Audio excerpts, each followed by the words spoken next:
Selamat sore saudara sekalian. Mari kita melanjutkan pembahasan dari 2 Petrus. Kita membaca bersama-sama dari surat 2 Petrus.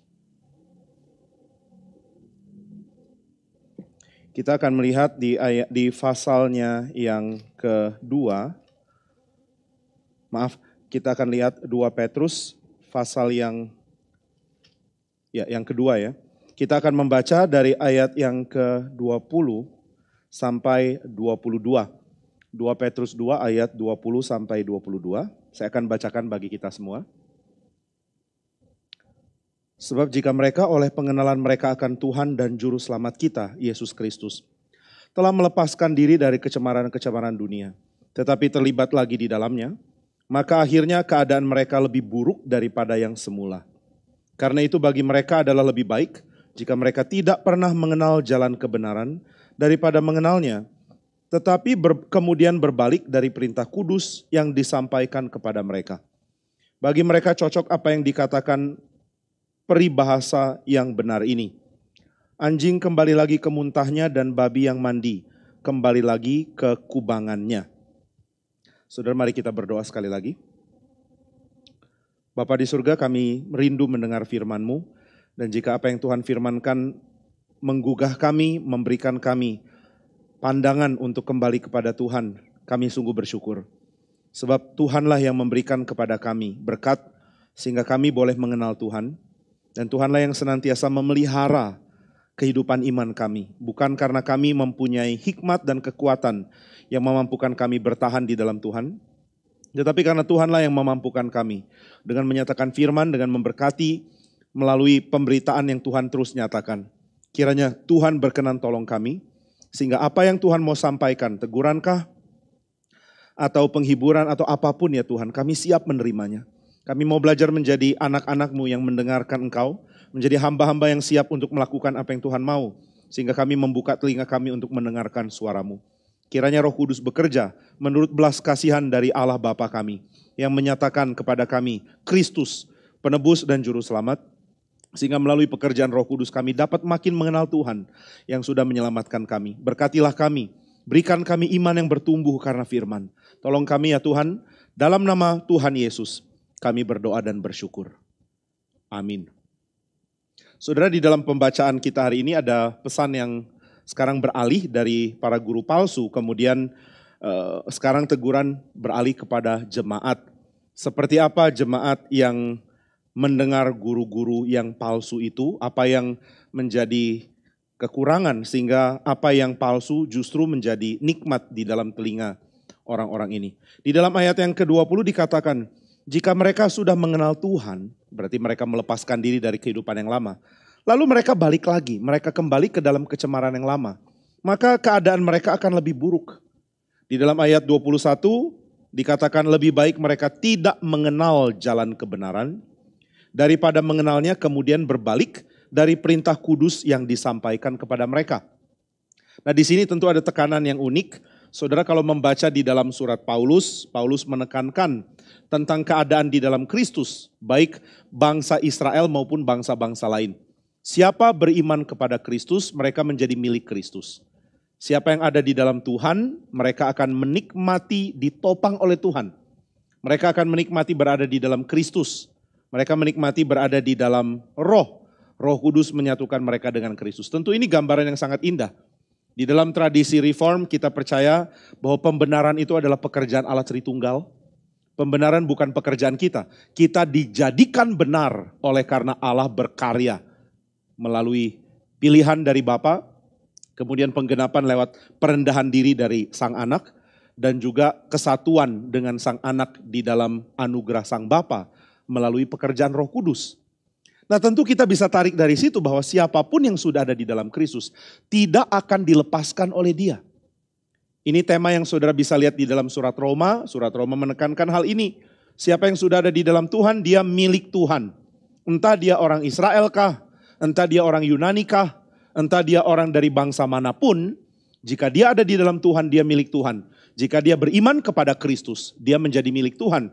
Bukan karena dia menjadikan dirinya milik Tuhan melalui semua prosedur yang ditafsirkan dari Taurat. Bukan. tetapi mereka menjadi milik Tuhan oleh karena Tuhan beranugerah kepada mereka. Paulus memberikan gambaran yang sangat terkenal mengenai Abraham. Abraham dibenarkan bukan karena dia melakukan sesuatu yang bisa diparalelkan dengan menjalankan Taurat. Abraham dibenarkan karena iman. Nah, maka saudara, penekanan dibenarkan karena iman adalah penekanan yang bisa kita dapatkan dari Paulus. Injil Yohanes menyatakan hal yang sama, meskipun Injil ini memberikan pemisahan antara siapa milik Tuhan dan siapa tidak. Tapi Injil Yohanes memberikan tekanan yang jelas. Siapa milik Tuhan selamanya di dalam Tuhan. Siapa milik Tuhan selamanya akan ditopang oleh Tuhan. Siapa milik Tuhan dapat menikmati Tuhan karena tahu kasih, kesetiaan dan penopangan Tuhan tidak akan pernah lepas dari dia. Jadi saudara sekalian, Injil Yohanes menekankan tentang kepastian berada di dalam Tuhan. Tapi kalau saudara membaca bagian lain dari kitab suci, saudara membaca Matius, Matius memberikan peringatan. Jika engkau ada di dalam Tuhan dan engkau tidak bertahan di dalam dia, engkau menjadi murtad, engkau meninggalkan dia, maka pada penghakiman akhir, engkau tetap akan disamakan dengan orang-orang yang binasa. Matius mempunyai penekanan tentang hal ini. Lalu kalau kita baca di dalam surat Petrus, di bagian yang kedua ini, surat 2 Petrus. Petrus memberikan tekanan yang sama, yaitu jika engkau tidak tetap di dalam Tuhan, engkau binasa. Jadi saudara, kita diberikan pengertian yang utuh oleh kitab suci. Kita tidak menjadi hanya memihak kepada satu ajaran atau satu sisi dari pengertian berada di dalam Tuhan, tapi mengabaikan yang lain. Jika kita menekankan bahwa kalau saya sudah ada di dalam Tuhan, pasti oke. Saya bisa lakukan apapun yang saya mau. Saya bisa kerjakan hidup saya sebagaimana saya suka. Kalau saya mau, saya kerjakan. Saya suka, saya kerjakan. Saya tidak punya moral restriction. Saya tidak punya pembatas. Saya tidak pernah membatasi diri saya dengan apa yang pantas. Saya lakukan semua. Maka saudara, baik surat Roma maupun Injil Yohanes akan mengatakan, ya kalau begitu engkau tidak ada di dalam kelompok yang beriman ini loh. Jadi sebenarnya tidak ada pertentangan ya. 2 Petrus mengatakan, jika engkau tidak tetap di dalam Tuhan, engkau tidak selamat. Surat Roma dan Injil Yohanes mengatakan, jika engkau tidak pernah mengalami perubahan, itu tandanya engkau bukan berada di dalam bagian dari umat pilihan.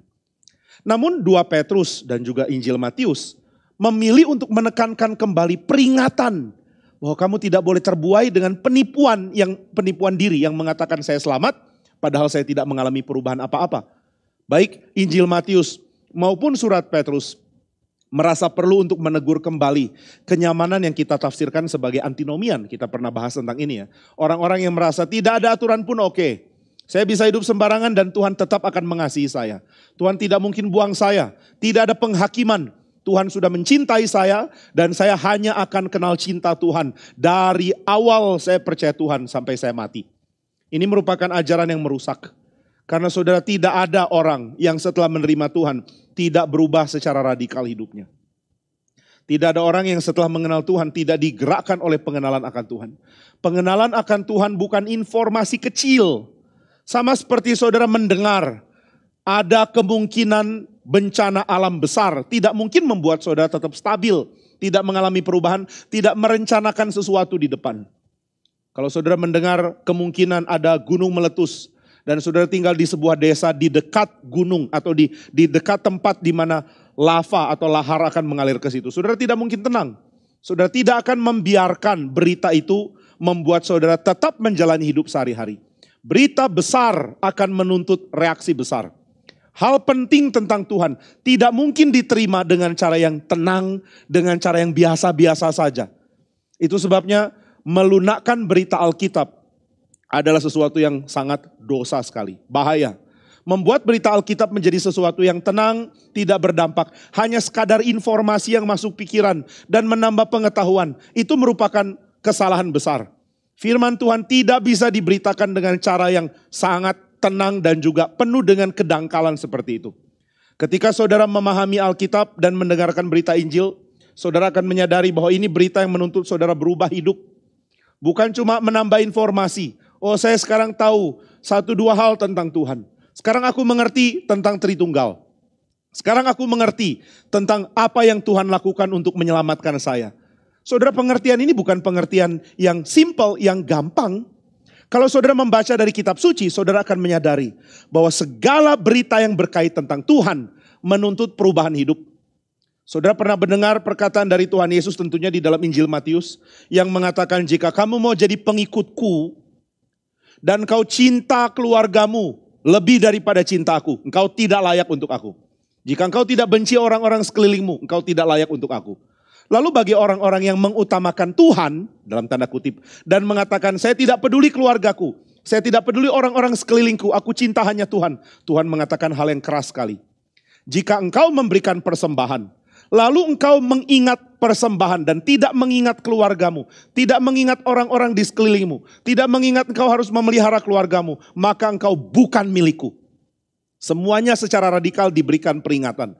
Saudara tidak bisa nyaman mendengar Injil. Saudara orang yang sangat cinta Tuhan dalam tanda kutip, lalu saudara mengatakan saya abaikan keluargaku. Tuhan di dalam Injil akan mengatakan dengan keras, jika apa yang kamu bisa gunakan untuk orang tuamu, kamu habiskan untuk dipersembahkan ke bait suci, dan orang tuamu tidak mendapat pemeliharaan, engkau orang kafir, engkau bukan milik Tuhan. Di sisi lain, orang yang cinta keluarga, oh aku cinta keluargaku, mengutamakan keluargaku. Tuhan mengatakan, engkau cinta keluarga, lebih dari cinta aku, tidak layak bagiku. Engkau tidak mempunyai komitmen yang siap untuk meninggalkan keluargamu demi aku. Mengutamakan aku lebih daripada keluargamu, engkau tidak layak untuk aku. Saudara kita bisa salah baca Alkitab. Kita bisa salah baca kalau kita nyaman di dalam keluarga. Kita akan tekankan pengertian dari Yesus yang mengatakan, oh jika engkau pelihara keluargamu baik. Jika engkau lupa pelihara keluargamu berikan persembahan untuk Tuhan jahat. Karena kita sudah ada di situ, kita nyaman. Tapi saudara bagian itu bukan untuk menegur orang yang sudah nyaman. Bagian itu adalah untuk orang yang lain lagi. Yang ekstrim, dominasi, waktunya adalah untuk gereja. Ada orang seperti ini. Ketika ditanya bagaimana keluargamu, oh saya nggak peduli, saya serahkan ke Tuhan. Pekerjaanmu, oh aku nggak peduli, aku mau konsentrasi untuk Tuhan. Aku abaikan keluarga, aku abaikan tanggung jawab pelihara keluarga demi pelayanan. Itu cinta Tuhan. Tuhan akan bilang engkau kafir. Tapi orang yang nyaman di dalam keluarga mengatakan saya harus konsentrasi jaga anak, saya harus konsentrasi, anakku masih kecil, aku tidak bisa pelayanan. Aku cinta keluargaku, aku cinta istriku, cinta suamiku. Aku tidak mungkin konsentrasi ke gereja dulu. Tuhan akan mengatakan, sudah gak usah ikut kalau begitu. Dari awal jangan jadi Kristen. Engkau tidak tahu berapa besar hal yang harus kamu pikul untuk mengikuti aku. Hitung dulu kata Tuhan. Jika engkau sudah hitung dan menyadari, saya gak sanggup, ya jangan ikut. Enyahlah, jangan ikut aku. Jadi saudara lihat ya, tidak ada yang tidak dapat teguran. Berita Injil bukan berita untuk membuat kita nyaman tertidur dengan nyenyak. Lalu mengatakan, oh aku sudah aman. Karena firman Tuhan justru mengkonfirmasi aku. Firman Tuhan membenarkan aku. Gak pernah. Firman Tuhan akan menggoncang kamu. Kamu digoncang oleh firman. Kamu tidak akan dibikin nyaman karena kamu masih banyak bobrok yang harus dirubah. Nah itu sebabnya saudara gak bisa baca Alkitab dengan tanpa reaksi. Stabil, tenang, tidak peduli apapun. Saudara bukan Kristen kalau begitu. Hanya orang yang bukan Kristen yang bisa mendengarkan khotbah dan tetap tenang, tidak terganggu, rasa aman, tenang dan merasa tidak ada apa-apa. Aku dengar khotbah dan tidak ada yang salah. Aku dengar khotbah dan tidak ada yang perlu diperbaiki. Aku dengar khotbah dan aku mendapat konfirmasi bahwa kehidupan aku sudah baik. Oh, saudara salah dengar khotbah. Hati-hati, kita seringkali menjadi orang Kristen kebanyakan yang tidak pernah kenal Tuhan. Seumur hidup Kristen tapi tidak pernah diselamatkan oleh Tuhan. Seumur hidup Kristen, tapi tidak pernah berada di dalam keadaan dimiliki oleh Tuhan. Ketenangan ini bukan dari Alkitab.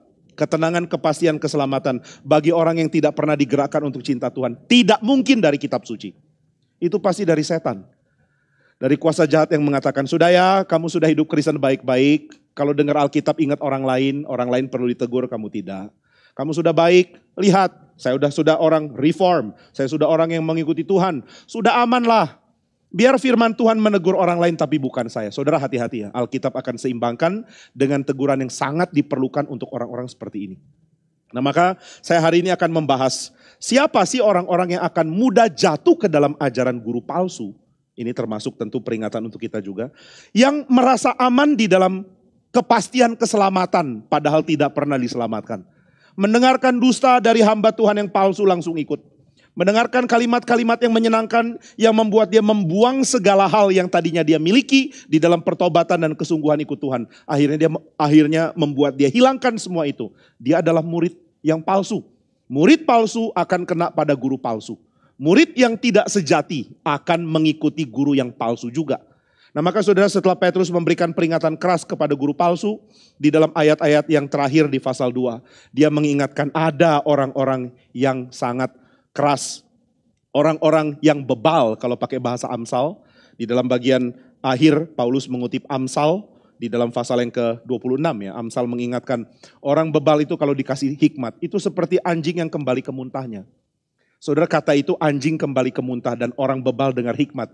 Dalam bahasa Indonesia nggak ada kemiripan. Tapi di dalam bahasa asli, bebal dengan muntah itu mirip, bukan mirip katanya ya, mirip akhirannya. Sehingga ini membentuk puisi yang indah. Orang bebal dapat hikmat akan bersikap seperti anjing kembali ke muntah. Dia nggak peduli hikmat. Dia tidak akan dengar. Dia tidak merasa ada perlunya mendengarkan nasihat. Dan herannya orang seperti ini bukan orang di luar, orang yang tidak kenal Tuhan, tidak pernah dengar Injil, sudah pasti tidak akan tersentuh oleh firman.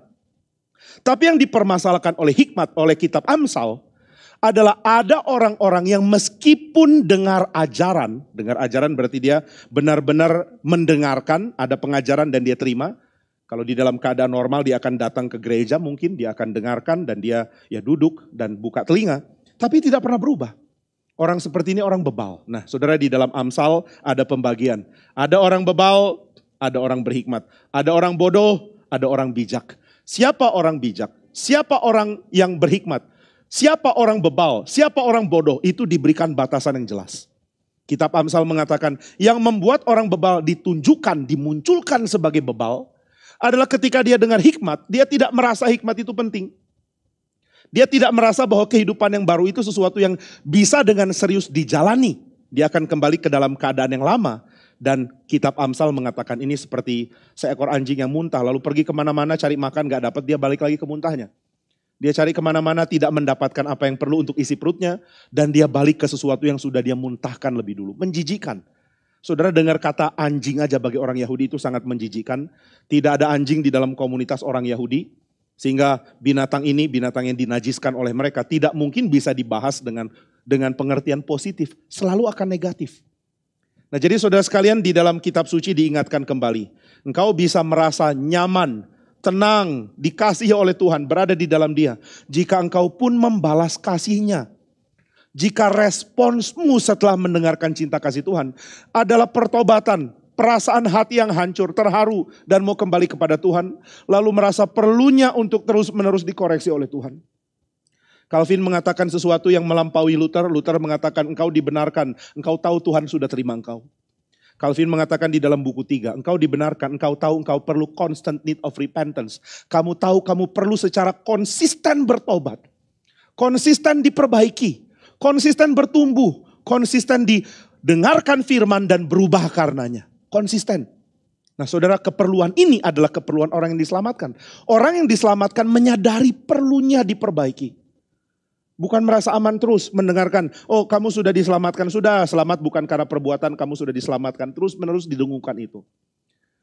Saudara, saya seringkali sedih ya kalau mendengar orang mau bicara tentang Injil dan cuma punya satu cara untuk memberitakan Injil. Yaitu memastikan orang itu tahu dia sudah pasti selamat.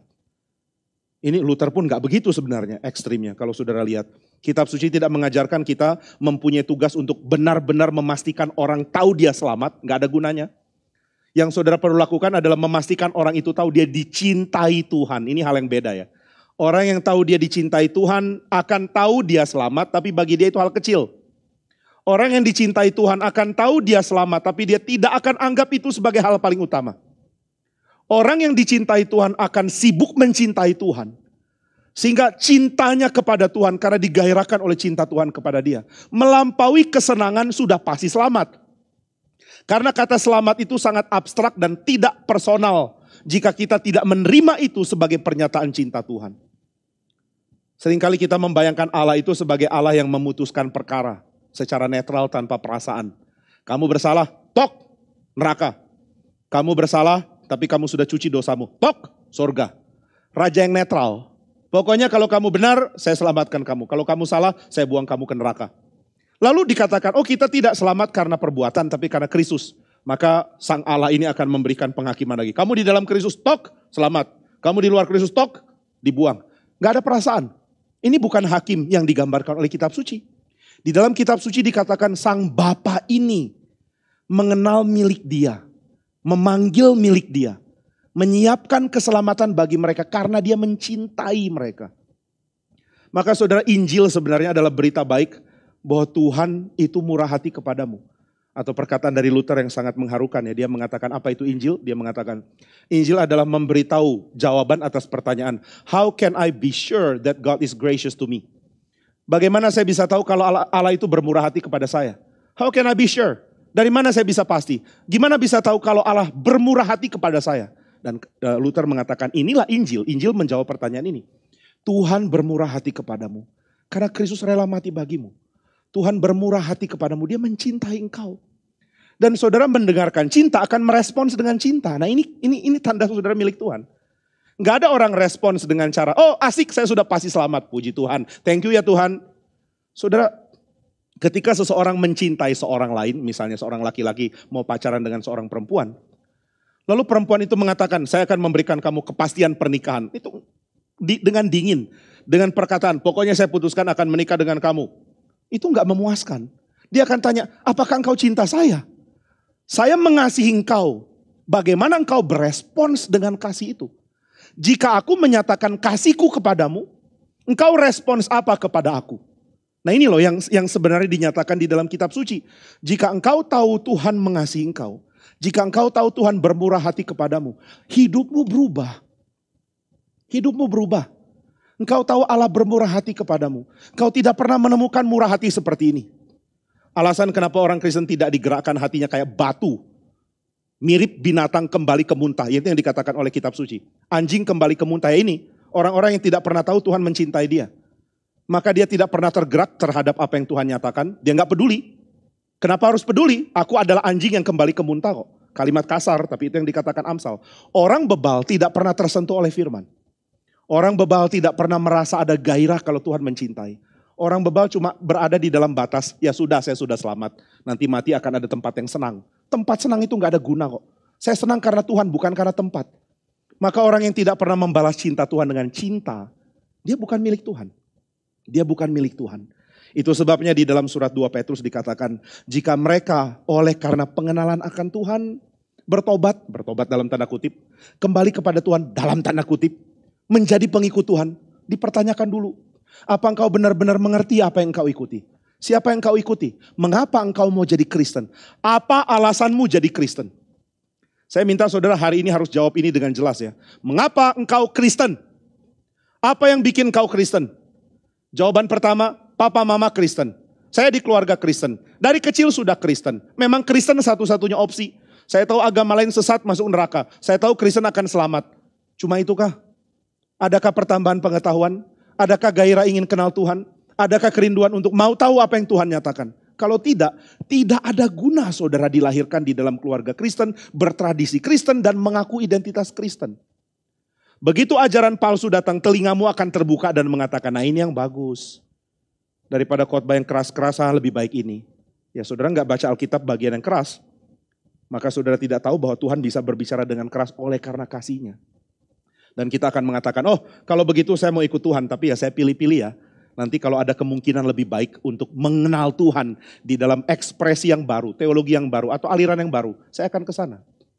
Ada yang pernah tanya, kenapa ya gerakan yang liar dari gereja Tuhan itu bisa marak? Jawabannya cuma satu, karena banyak orang Kristen palsu. Orang Kristen gak palsu, gak mungkin tertarik gerakan kacau kok. Kenapa tertarik? Aku tertarik cinta Tuhan. Aku tidak tertarik sama jenis musik yang aku biasa nikmati, tidak.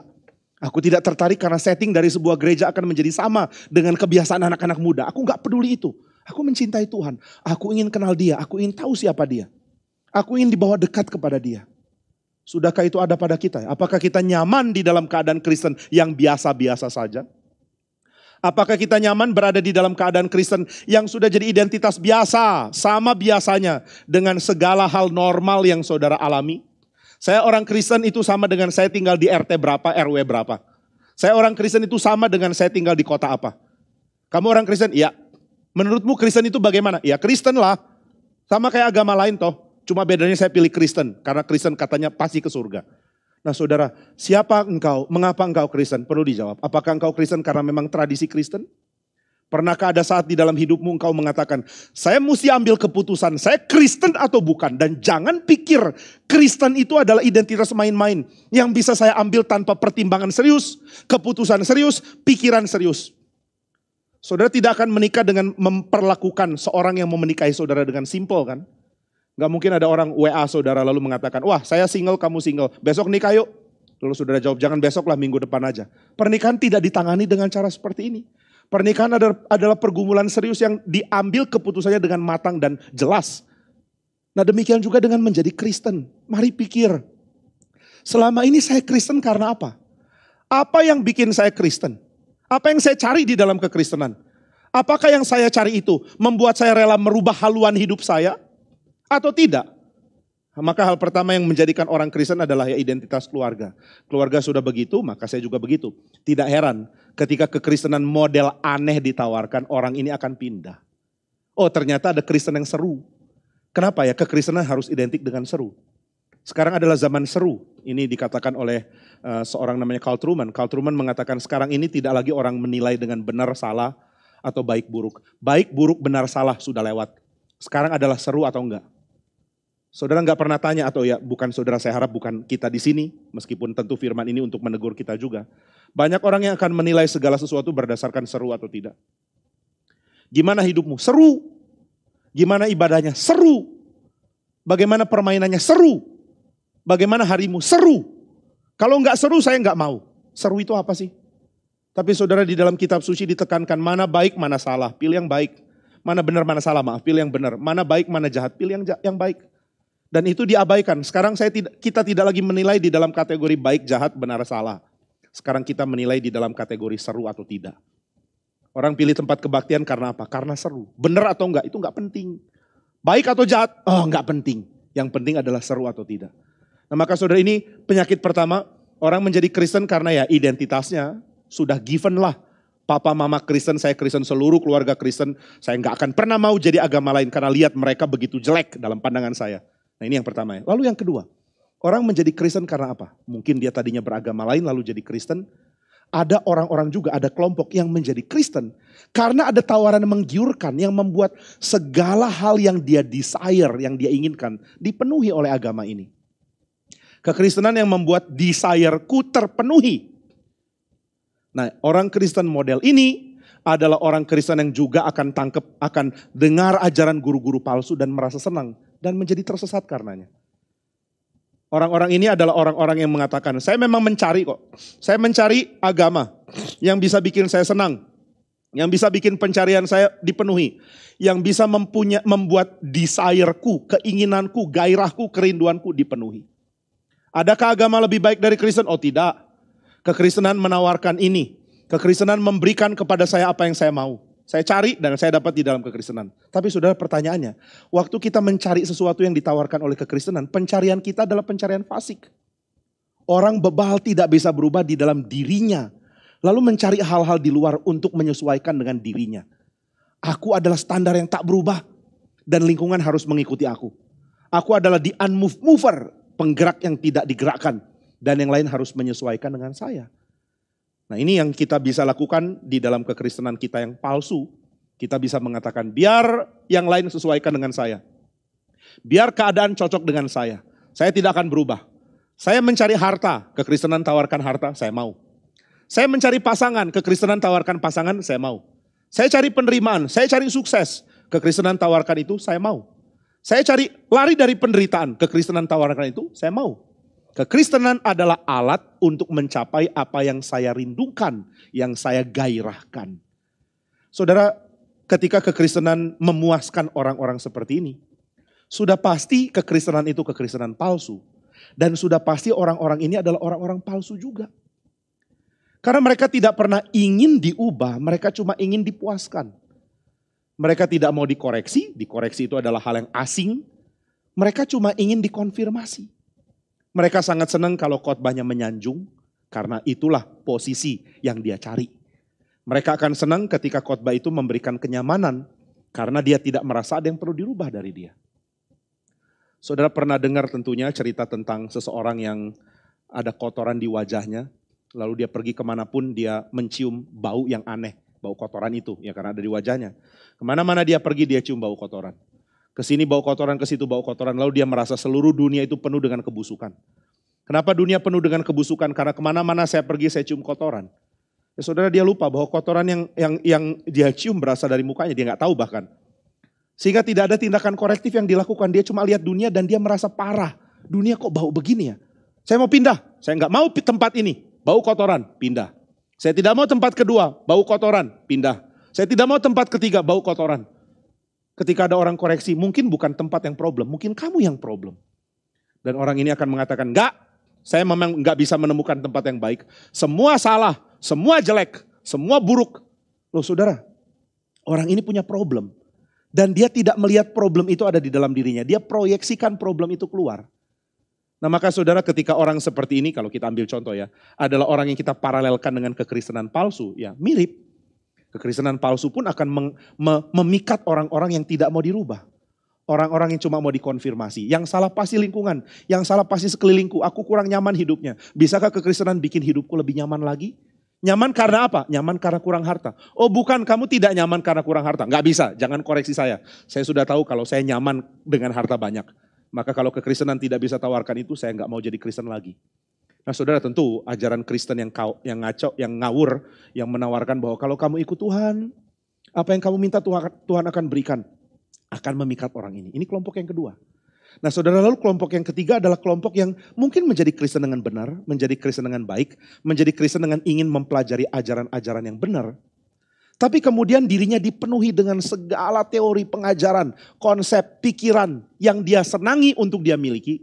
Tapi dia tidak pernah mencapai satu hal yang penting. Yaitu melalui seluruh pengetahuan ini dia makin mencintai Tuhan. Ketika seseorang tidak makin mencintai Tuhan dengan pengenalannya akan Tuhan. Maka bisa dipastikan dia tidak sedang memiliki pengenalan yang akurat. Dia tidak memiliki pengertian yang benar. Dia sedang susun pengenalan akan Tuhan, dia sedang menteorikan Tuhan. Tetapi hatinya tidak pernah tersentuh oleh pribadi Allah yang real. Allah tidak pernah nyata bagi dia. Orang seperti ini tentu akan mengikrarkan pengakuan iman yang benar, akan menyatakan posisi dia yang benar, tapi hidupnya akan penuh kepahitan. Gampang sekali merasa pahit, kecewa, hancur, kacau, karena tidak pernah menikmati Tuhan. Saudara, jika engkau tidak pernah menikmati Tuhan, enggak mungkin ada kekuatan untuk menjalani hidup. Enggak bisa. Jika Tuhan tidak memuaskan engkau, maka engkau tidak punya kekuatan untuk jalani hidup. Saudara, orang-orang seperti ini akan merasa aman karena dia sudah berpengetahuan. Saya tidak hina pengetahuan, saya sangat ingin jemaat saya punya banyak pengetahuan, mengerti banyak hal. Karena itu membuat kita makin cinta Tuhan kok. Aku mengalaminya. Saya mengalami dengan pengetahuan sedikit, saya tidak digerakkan oleh cinta kepada Tuhan. Cinta saya kepada Tuhan adalah cinta yang digerakkan segala proyeksi romantis yang saya miliki tentang Tuhan. Tapi bukan Tuhan yang asli. Makin saya kenal dia, makin saya sadar cara saya mencintai pun perlu berubah. Waktu saya mau belajar mencintai Tuhan, bahkan cara saya mencintai pun mengalami perombakan oleh Tuhan. Melalui pengenalan yang saya dapat tentang dia. Makin kenal, makin limpah, makin tahu, makin berpengetahuan, makin cinta Tuhan. Itu yang benar. Tapi saudara, ada orang juga, ada orang-orang yang mengenal, mendapatkan pengetahuan. Tapi tidak pernah dihiburkan oleh Tuhan, tidak pernah merasa nyaman oleh karena Allah. Allah itu asing bagi dia. Dia tidak pernah sungguh-sungguh kenal. Sehingga apa yang dia ketahui tentang Tuhan adalah serangkaian pengertian yang tidak membawa dia dekat dengan Tuhannya. Nah kalau Tuhan tidak pernah menjadi sumber kekuatan kita, sumber penghiburan kita, sumber penopang kita yang kepadanya kita berharap dan melalui berharap kepada dia. Kita mendapatkan kepuasan akan penyertaan meskipun pengharapan kita belum dipenuhi. Baru dari situ kita sadar, kita sedang ditopang oleh pribadi yang maha kuasa, namun dia mengasihi saya. Nah dari situ saudara akan menjadi Kristen sejati tentunya. Tapi jika kita tidak mencapai pengetahuan itu, kita mempunyai pengertian-pengertian yang menumpuk, tapi kita tidak pernah menyukai Tuhan, tidak pernah mengasihi dia, tidak pernah merasa bahwa dia adalah penghiburan sejati. Maka kita menjadi Kristen palsu yang sangat gampang dimiringkan, disingkirkan kepada ajaran-ajaran yang sesat. Lalu yang berikutnya adalah orang-orang Kristen yang meskipun sungguh-sungguh mau jadi Kristen, namun tidak pernah berada di dalam keadaan yang konstan bertumbuh di dalam relasi dengan orang lain. Nah, ini hal yang terakhir, ada banyak tentu kekacauan di dalam menjadi Kristen, tapi saya mau fokus kepada hal-hal ini. Ada orang-orang yang menjadi Kristen tapi dia tidak pernah bertumbuh di dalam kerelaan untuk menerima orang lain sama seperti dia sudah diterima oleh Tuhan. Dia punya problem di dalam mengenal Tuhan, dia menjadi Kristen dengan sungguh-sungguh, tapi dia tidak pernah merasa dia sudah aman di dalam Tuhan. Jadi saudara, kepastian ternyata penting loh. Dia tidak pernah merasa aman di dalam Tuhan dan karena itu keamanan tidak pernah menjadi penenang bagi dia. Dia nggak pernah aman, dia nggak pernah merasa secure. Dia selalu insecure, dia selalu tidak aman, dia selalu tidak tenang, dia selalu tidak nyaman. Dia merasa dia akan hidup lebih baik kalau dia mempunyai sesuatu yang bisa jadi pegangan. Kalau aku lebih diterima orang, kalau aku lebih punya hal yang bisa dipamerkan, kalau aku punya title, kalau aku punya uang, baru aku bisa merasa stabil dan aman. Aku merasa diriku banyak gangguan karena aku begitu minder, begitu kurang dalam ini, kurang dalam itu. Karena tidak mendapatkan penerimaan dari Tuhan. Nah saudara, orang yang merasa dirinya perlu mendapatkan penerimaan dari sekitar, akan menuntut sekitarnya untuk menjadikan dia pusat. Apakah kalian sudah perhatikan aku dengan cukup? Saya berada dalam persekutuan ini sudah sekian lama, apakah aku diperhatikan? Apakah aku mendapatkan ketenangan di sini? Apakah aku ada orang-orang di sekelilingku yang akan menopang aku, memperhatikan aku? Terus lihat kepada diri. Merasa sangat insecure. Karena tidak pernah tahu dia sudah diterima oleh Tuhan. Kapan kita akan mendapatkan ketenangan? Agustinus mengatakan, kalau jiwa kita sudah beristirahat di dalam Tuhan. Maka saudara, orang Kristen model begini akan gampang jatuh ke dalam ajaran apapun selama penerimaan dan penyambutan diberikan. Kenapa kamu ke gereja sana? Oh, di sana lebih menyambut saya, di sini enggak. Kenapa itu jadi isu penting bagimu? Karena aku insecure. Tahu tidak, insecurity-mu, keadaan tidak amanmu, tidak akan diperbaiki oleh apapun dan siapapun. Hanya ketika kita sadar Tuhan sudah terima kita, baru kita merasa aman. Tuhan terima saya tidak akan rasa apa-apa lagi dengan perlakuan dunia kepada saya. Saudara, penerimaan Tuhan adalah sesuatu yang merubah hidup. A life changing experience jika saudara sadar saudara sudah diterima oleh Tuhan. Penerimaan Tuhan adalah segalanya. Ketika saudara sadar Tuhan menerima saudara, saudara berubah, pasti berubah. Saudara tidak lagi merasa terganggu dengan kekurangan yang saudara tuntut ada pada orang. Karena saudara merasa, yang selama ini saya cari ya ini. Selama ini saya proyeksikan keinginan diterima itu kepada orang-orang lain. Saya proyeksikan kepada keluarga, kepada orang tua, kepada anak, kepada siapapun. Saya selalu merasa diri korban yang diperlakukan tidak adil. Dan saya tidak pernah merasa bisa aman, bisa nyaman, bisa tenang. Saya terus cari dan kekristenan menjadi sesuatu yang bisa saya manipulasi untuk menerima saya. Gereja kan katanya harus mengasihi, kasih saya dong. Gereja katanya harus menerima, terima saya dong. Gereja katanya harus menyambut, sambut saya dong. Gereja katanya harus memperhatikan, perhatikan saya dong. Maka orang ini akan gampang ditangkap oleh ajaran palsu karena dia akan mengatakan yang penting saya diterima. Ajaran itu enggak penting lah, saya enggak merasa nyaman. Gereja reform tapi saya enggak nyaman di situ. Untuk apa? Loh, saudara, kenapa harus rasa nyaman? Kalau kenyamananmu adalah kenyamanan yang merusak, untuk apa? Jika engkau tidak pernah mau berubah dan engkau cuma cari kenyamanan dan penerimaan dan tidak sadar bahwa satu-satunya yang bisa membuat engkau berubah adalah penerimaan Tuhan, maka engkau tidak akan pernah sejahtera.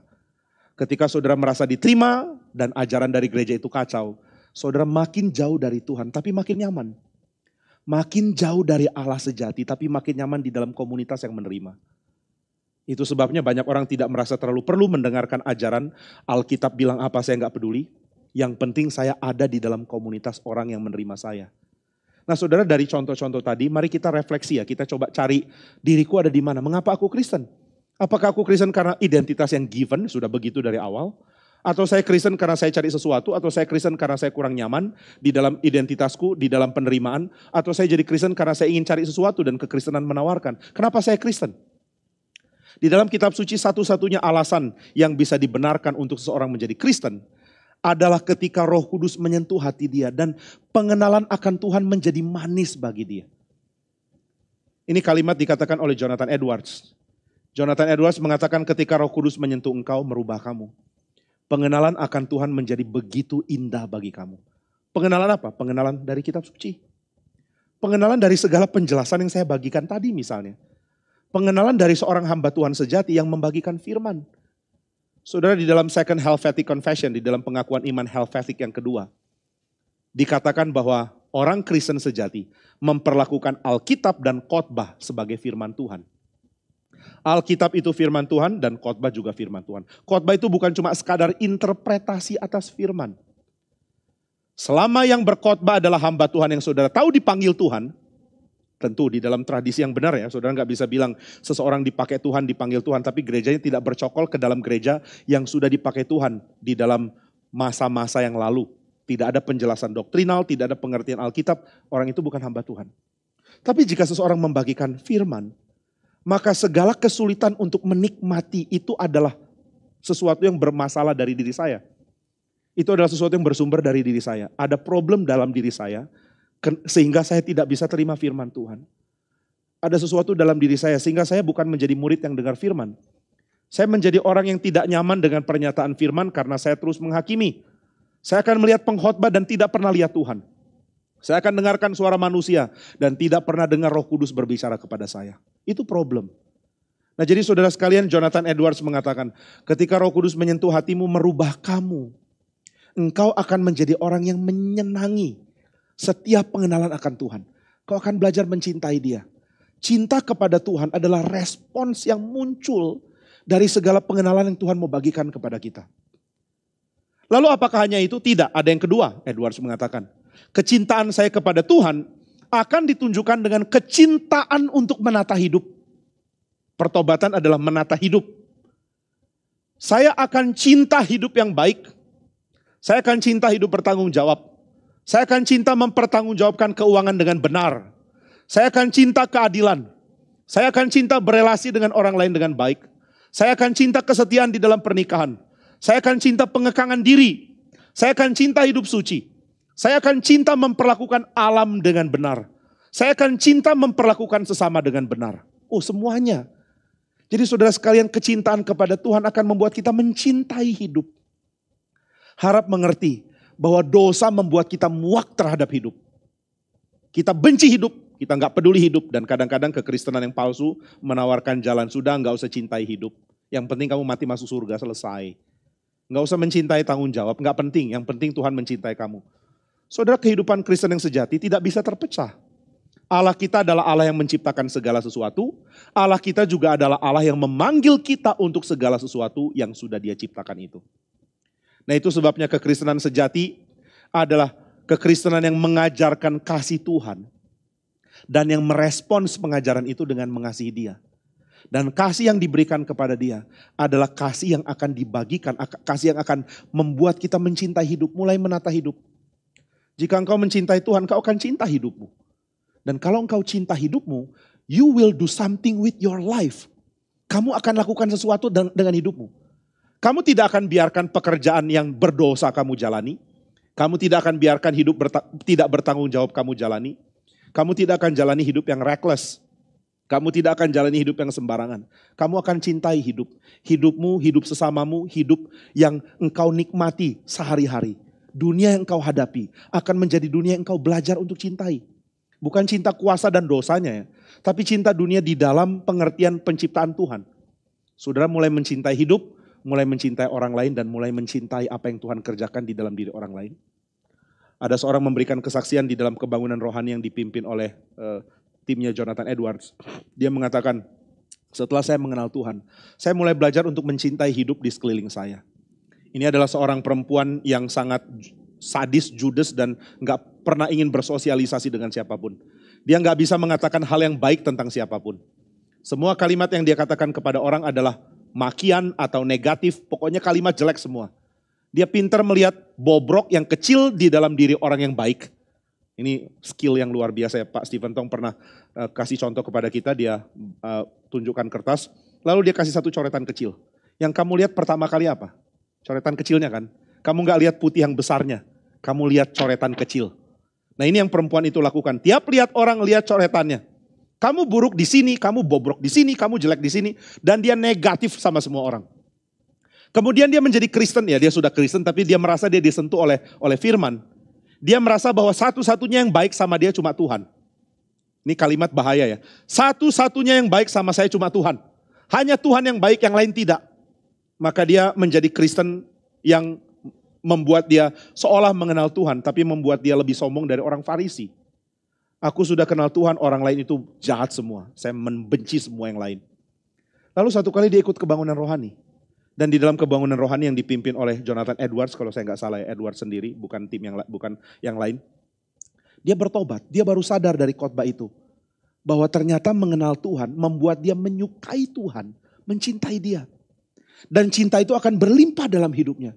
Sehingga dia akan mulai melihat segala sesuatu dari sudut pandang cinta Tuhan. Nah ketika dia mulai lakukan itu, dia mulai menerima pengertian Injil yang benar, hidupnya berubah. Dikatakan dia mulai melihat orang lain dan mulai melihat cara Tuhan mengampuni. Kalau ada orang yang memang benar-benar menyusahkan, dia belajar bersabar dan dia mulai sadar. Manusia itu indah loh. Manusia itu baik. Manusia itu adalah ciptaan yang indah karena mereka mencerminkan Tuhan. Mereka adalah gambar Allah. Manusia kan sudah jatuh dalam dosa, benar. Tapi tetap ada begitu banyak keindahan yang muncul dari dalam diri manusia. Dia mulai belajar untuk mencintai. Dan dia mulai belajar senyum. Bayangkan ya, ini orang betapa judesnya kalau senyum pun sesuatu yang gak pernah dilakukan. Orang-orang di kampung itu mengatakan mujizat besar yang saya lihat. Bukan cuma orang lumpuh berjalan, katanya, tapi bibir cembung ke bawah. Bibir murung menjadi penuh senyum dari orang ini. Seorang penjaga, yang buka toko, seorang yang jaga toko itu kenal ibu ini. Tiap kali ibu ini datang dia akan selalu komplain untuk barang yang dia gak jual. Jadi ibu ini akan datang, jual gula? Ada, oke nggak jadi. Telur? Ada, nggak. Tepung? Nggak ada. Kenapa nggak ada tepung? Loh, yang ada kamu nggak beli. Terus menerus cari apa yang kurang. Maka tiap kali ibu itu datang, penjaga toko ini menahan diri. Sudah sabar ya, ini orang memang ekstra menyebalkan, tapi nggak apa-apa lah, saya belajar bersabar. Tapi setelah bertobat, ibu ini berubah. Ini semua dicatat oleh pengalaman pertobatan yang dicatat oleh Jonathan Edwards sendiri ya. Saudara bisa cari bukunya tentang perubahan yang terjadi di dalam kebangunan rohani tahun 34 dan 35. Edwards mengalami 2 kali keadaan itu, tahun 34-35, 17-34, 17-35, lalu 17-40, 17-41, 17-42. Nah itu periode yang berikutnya. Nah saudara, ibu ini mulai berubah. Ketika dia datang, dia bisa menyapa selamat pagi.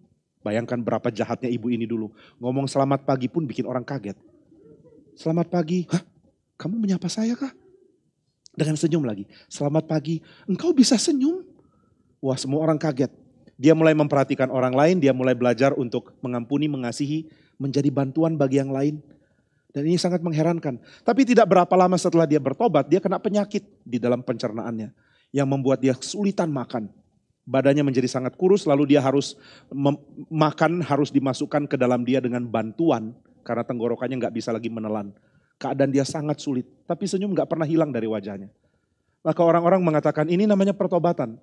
Pertobatan adalah sesuatu yang membuat ada kasih yang berlimpah keluar dari mengasihi Tuhan. Seseorang menjadi mencintai hidup. Maka saudara, cinta kepada Tuhan akan membuat kita menata hidup kita. Apakah ada perubahan dalam hidup? Saudara tadinya tidak bertanggung jawab dan sangat tidak peduli. Apakah saudara berubah menjadi orang yang bertanggung jawab? Dulu saudara tidak peduli apa yang saudara lakukan tiap-tiap hari. Apakah itu sekarang berubah? Dulu tidak peduli kalau buang waktu tiap-tiap hari. Apakah sekarang berubah? Dulu membenci orang lain. Apakah sekarang berubah? Dulu selalu merasa diri sebagai korban. Dijahatin. Apakah masih begitu atau sudah berubah? Dulu terus lihat orang lain dan mengatakan saya membenci orang. Melihat negatifnya. Apakah sekarang berubah? Apakah saudara makin mencintai hidup atau tidak? Karena kalau tidak, saudara akan sulit cocok dengan kekristenan sejati. Jika perubahan bukan sesuatu yang kita perjuangkan, kita tidak mungkin cocok dengan kekristenan sejati. Karena kekristenan sejati adalah tentang perubahan. Perubahan hati, perubahan arah, perubahan perasaan, perubahan desire, perubahan cara berpikir, perubahan cara pandang, perubahan selera. Semua dituntut untuk berubah. Dan jika saudara tidak siap dengan program ini di dalam Injil untuk merubah kita, saudara akan sulit dengan kekristenan sejati. Saudara akan cari kekristenan palsu. Karena kekristenan palsu akan mencari popularitas dengan menurunkan standar kekristenan supaya cocok dengan mayoritas banyak orang. Mayoritas orang banyak. Jika orang banyak sulit berubah dalam selera, nggak apa-apa. Kamu dengar khotbah membosankan ya, nggak ada cerita lucunya. Aku akan kasih kamu pelawak yang bisa berkhotbah. Pelawak yang bikin lelucon dengan kasih ayat-ayat sedikit. Saudara, celakalah gereja ketika mengundang pelawak menjadi pengkhotbah. Saya sangat sedih sekali lihat ada kelompok merayakan hari Natal lalu undang seorang pengkhotbah yang adalah pelawak. Pelawak Kristen memang, Lalu pelawak itu mulai melawak, segala lelucon dia keluarkan, tapi dia tambah-tambah Kristen sedikit. Dia bikin lelucon tentang perpuluhan, dia bikin lelucon tentang pendeta, dia bikin lelucon tentang apapun. Semua lucu-lucu. Orang ketawa-ketawa, oh senang ya. Nah ini namanya Kristen. Bukan, itu bukan Kristen. Saudara gak cocok dengan kekristenan, saudara cocoknya dengan itu bukan Kristen. Lalu ketika saudara tidak ditantang untuk berubah, saudara minta semua menyesuaikan dengan standar saya yang tidak boleh berubah.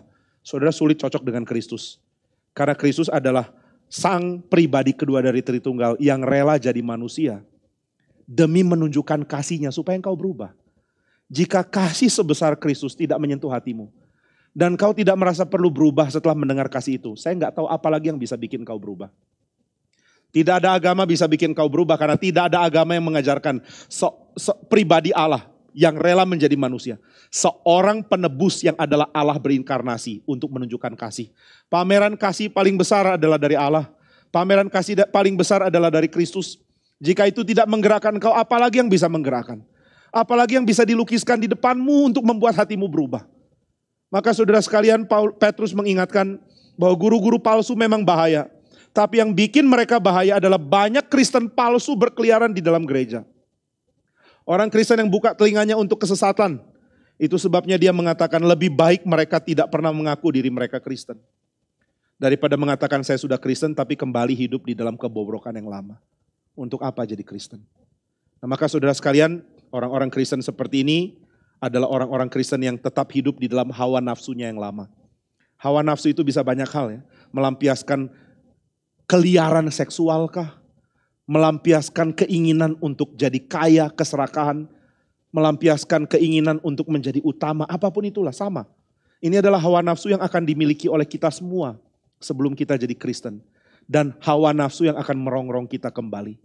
Jika kita tidak mengalahkan semua keinginan untuk kembali ke dalam kehidupan yang lama, maka kita tidak mungkin bisa berada di dalam jalur kekristenan yang sejati. Itu sebabnya Petrus mengatakan, jika mereka mengenal jalan kebenaran tapi berbalik, lebih baik dari awal tidak mendengar sama sekali. Lebih baik dari awal engkau menjadi orang yang di luar kekristenan. Karena tidak ada gunanya menjadi Kristen tapi tetap seret-seret hidup yang lama. Menanti kapan hidup yang lama menaklukkan dan menguasai kita kembali. Nggak ada gunanya. Dan Petrus merasa perlu untuk mengaitkan hidup orang ini dengan Amsal.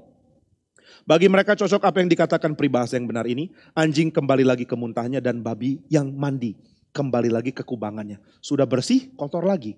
Sudah balik ke Tuhan tapi kotor lagi. Saudara, ini gambaran Injil ya di dalam kitab Injil meskipun diambil dari Amsal.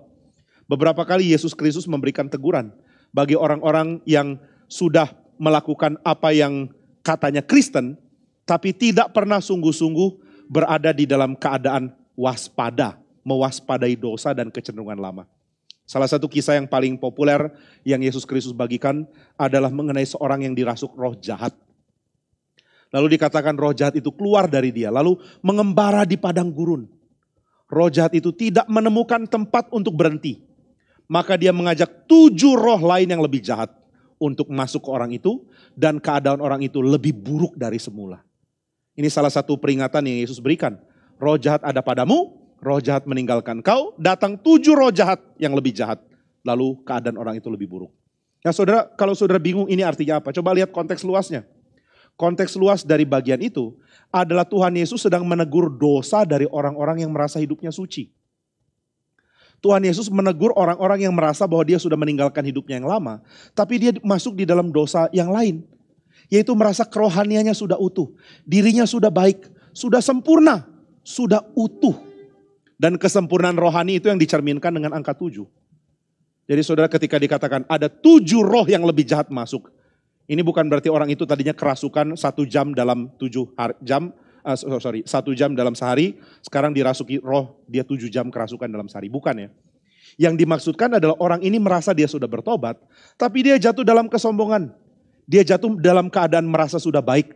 Jatuh dalam kesombongan aman. Saya aman, saya suci, saya baik. Maka saudara, keamanan ini yang perlu digoncang.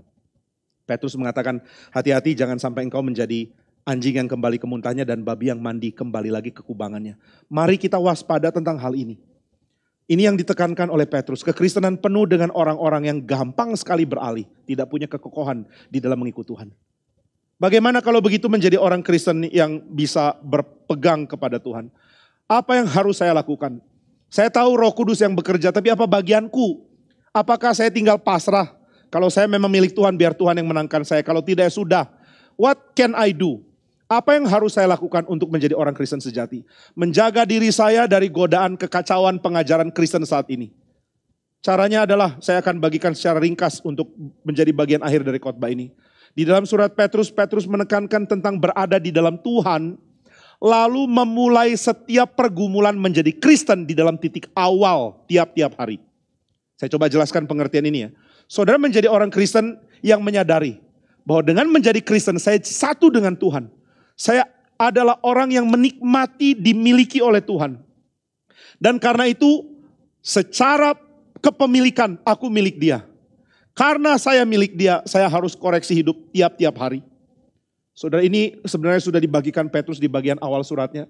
Jika engkau milik Tuhan, perhatikan hidupmu. Tambahkan sesuatu yang masih kurang di dalam dirimu untuk beriman kepada Tuhan. Kamu kurang dalam hal apa? Mari selidiki. Mari kontemplasi, mari koreksi diri. Saudara, salah satu hal yang unik di dalam pemikiran para teolog yang penting di dalam sejarah adalah seluruh teolog itu punya koreksi diri yang besar sekali. Koreksi diri. Mereka akan melihat apa yang masih kurang dari saya. Mereka tidak akan tenang dengan hal yang sudah baik. Yang lebih celaka adalah kalau orang Kristen sadar dirinya belum baik tapi nggak lakukan apa-apa. Itu kerendahan hati yang palsu ya. Kalau saudara tanya sama seseorang, gimana kerohanianmu? Saya mah bukan siapa-siapa. Saya bukan yang dewasa rohaninya. Oke, dan apa yang kamu lakukan untuk itu? Jika rohanimu belum dewasa, kamu ngapain? Kalau anakmu nggak bisa matematik dan bisa nggak naik kelas, kamu lakukan apa untuk dia? Kalau rohanimu ternyata parah dan stuck, nggak muncul, nggak berkembang, nggak bertumbuh, apa yang kamu lakukan? Terlalu banyak orang Kristen lalai untuk koreksi diri dan giat melakukan sesuatu untuk bertumbuh rohaninya. Kalau saya tahu rohani saya macet, saya ngapain? Kalau saya tahu saya bukan orang Kristen baik, apa yang kamu lakukan untuk itu? Sudahkah saudara lakukan sesuatu? Atau saudara mengatakan dengan bangga, saya bukan siapa-siapa, saya orang Kristen yang rendah, rohani saya masih belum baik. Kapan baiknya? Kapan kau Kristen sejati? Kapan kau benar-benar mau ikut Tuhan? Kapan kau benar-benar cinta Tuhan? Kapan benar-benar menjalankan keindahan mengenal Tuhan seperti yang dibagikan oleh kitab suci? Jika itu belum ada, lakukan sesuatu dong. Saudara punya gejala sakit yang mungkin mirip kanker, saudara akan lakukan sesuatu pasti. Sekarang ada kanker rohani dan kau diam-diam saja.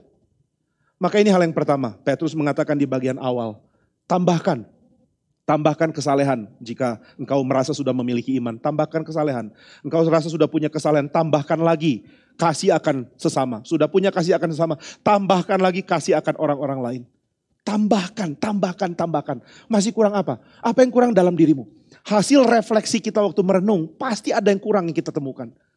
Saya nggak mungkin merasa bangga ya, saya sudah pendeta, saya berkhotbah, nggak ada koreksi diri. Nggak bisa. Saya tidak koreksi diri, saya hancur. Saudara tidak koreksi diri, saudara hancur. Tapi setelah koreksi lalu lakukan apa? Ini sama dengan saudara menemukan kesalahan tapi tidak lakukan apapun. Saya pernah tegur seorang anak muda, saya tanya sama dia, kenapa keadaan kamu berantakan sekali? Saya lihat tempat dia tinggal dan luar biasa berantakan. Lalu dia mengatakan, ya saya sadar kesalahan saya kurang rapi orangnya. Lalu saya tanya balik ke dia, kamu lakukan apa untuk itu? Kamu sudah deteksi kekuranganmu apa, tapi kamu gak lakukan apapun, gak ada gunanya. Mendiagnosa tapi gak ada solusi. Ya kita sering kritik pemerintahan yang kayak begitu kan. Pemerintahan yang tahu rusaknya apa tapi gak lakukan apa-apa. Pinter kritik tapi gak lakukan apa-apa. Agak aneh ya kalau pemerintah pinter kritik tapi gak lakukan apa-apa. Luar biasa aneh. Nah maka saudara kalau kita tahu kurang kita apa, lalu kita lakukan apa?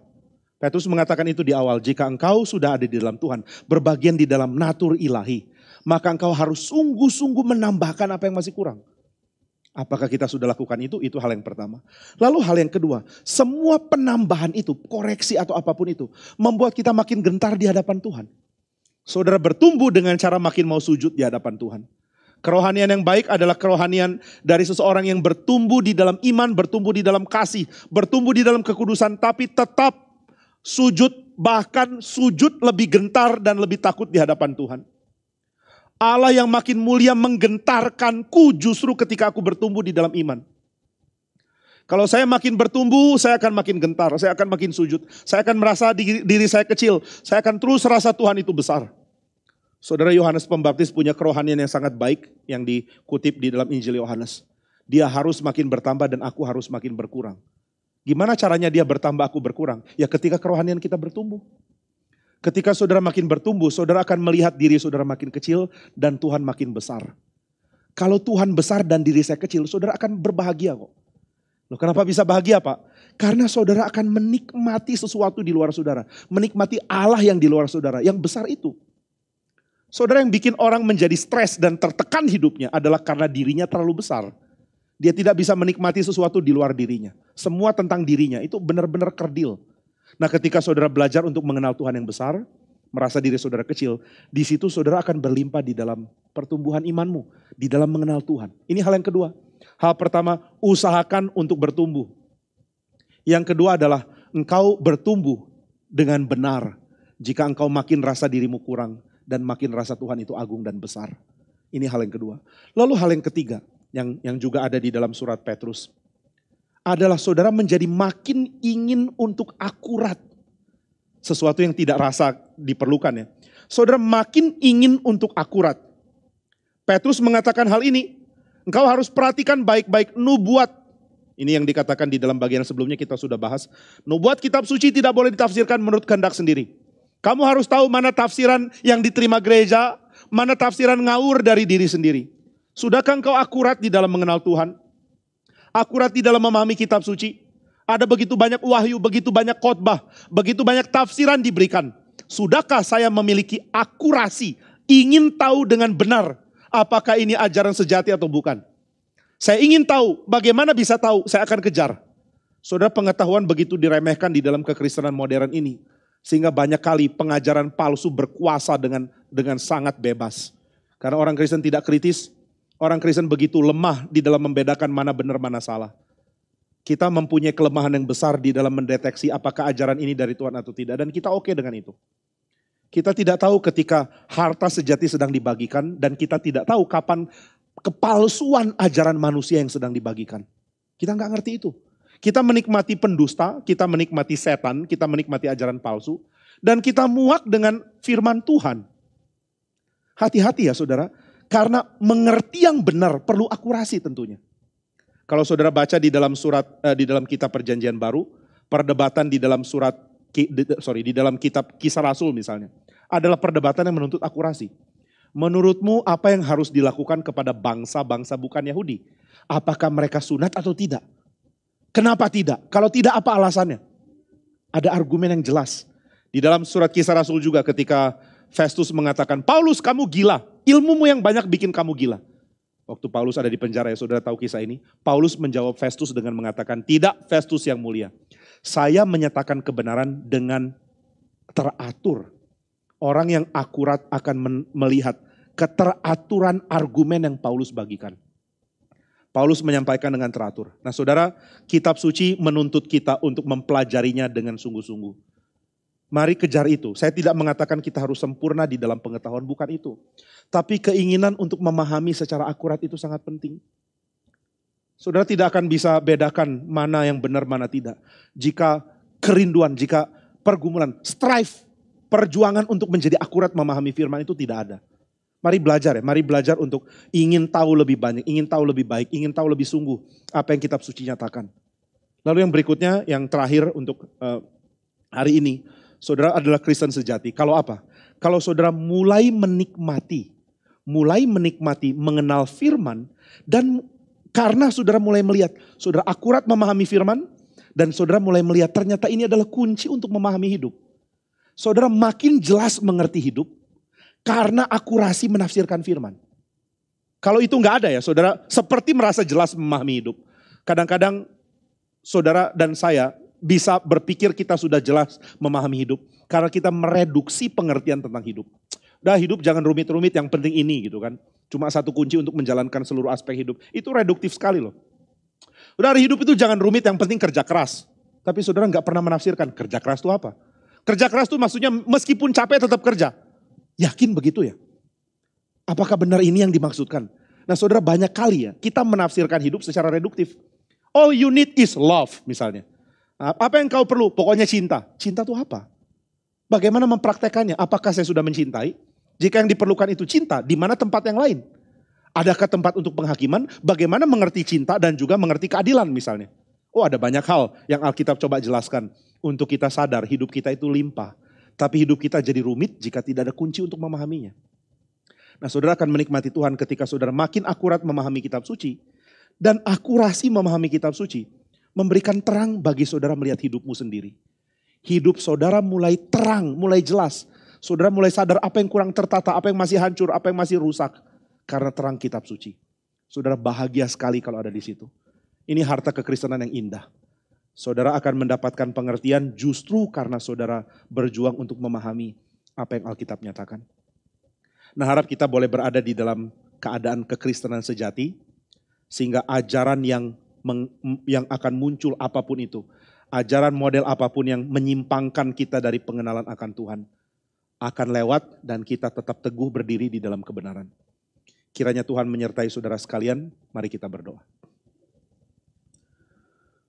Ya Bapa di surga, mohon arahkan kami kepadamu, supaya kami tidak menjadi orang yang menjalankan kekristenan kami dengan percuma. Jika hari ini pun kami melewatkan apa yang Tuhan mau katakan kepada kami, mungkin kami tidak punya harapan apapun lagi, mungkin kami memang bukan milik Tuhan. Tapi jika apa yang dikatakan hari ini menggugah kami, dan kami mau berubah, maka kami tahu ada harapan dari Tuhan.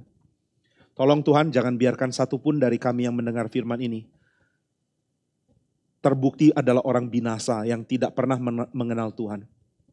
Tolong supaya jika kami belum benar-benar mengenal Tuhan, apa yang kami dengar hari ini membuat kami berubah. Kasihani kami ya Tuhan, jangan biarkan kami terhilang, jangan biarkan kami terbuang. Berikan anugerah-Mu untuk tarik kami melalui kebenaran firman. Hamba-Mu berbicara mewakili Engkau, biar Engkaulah yang meneruskan pekerjaan-Mu yang agung, membawa orang-orang pilihan-Mu kembali kepadamu. Terima kasih untuk anugerah yang Tuhan izinkan kami nikmati hari ini. Dalam nama Tuhan Yesus kami berdoa. Amin.